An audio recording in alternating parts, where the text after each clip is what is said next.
Pemerintah Inggris mengumumkan pembelian 12 unit jet tempur F-35A yang mampu membawa senjata nuklir taktis dalam langkah menghadapi kemungkinan terburuk Perang Dunia III. Pembelian ini disebut sebagai ekspansi terbesar kemampuan nuklir negara itu dalam satu generasi terakhir. Pengumuman ini disampaikan langsung oleh Downing Street bertepatan dengan KTT NATO di Den Haag, Belanda. Pembelian jet tempur buatan Lockheed Martin ini akan memungkinkan Angkatan Udara Kerajaan Inggris kembali memiliki kemampuan membawa senjata nuklir dari udara untuk pertama kalinya sejak akhir Perang Dingin. Perdana Menteri Keir Starmer menilai di era ketidakpastian radikal seperti sekarang, Inggris tak bisa lagi menganggap perdamaian sebagai sesuatu yang pasti. Kemampuan daya gentar nuklir Inggris selama ini hanya bergantung pada kehadiran konstan satu kapal selam bersenjata nuklir yang berpatroli di laut.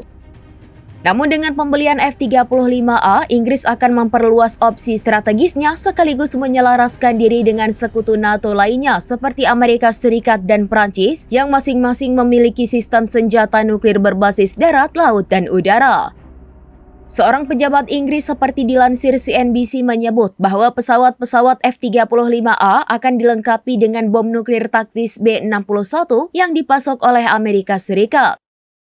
Langkah ini merupakan bagian dari rencana untuk menjadikan Inggris mengambil peran lebih besar dalam menjaga keamanan Eropa di tengah meningkatnya agresi Rusia dan penarikan bertahap Amerika Serikat dari posisi tradisionalnya sebagai pelindung utama benua biru. Sekretaris Jenderal NATO Mark Rutte menyambut langkah Inggris ini. Adapun setiap unit jet tempur F-35A diperkirakan menelan biaya sekitar 80 juta pound sterling. Menjadikan total anggaran pembelian 12 unit jet tersebut hampir 1 miliar pound sterling. Downing Street mengatakan investasi ini juga akan mendukung sekitar 20.000 lapangan kerja di dalam negeri dan menegaskan komitmen Inggris terhadap aliansi NATO. Langkah ini juga berbarengan dengan janji pemerintah Inggris untuk meningkatkan belanja pertahanan dan keamanan hingga 5% dari total produk domestik bruto pada 2035, sebuah target ambisius yang sedang dibahas di KTT NATO di Den Haag.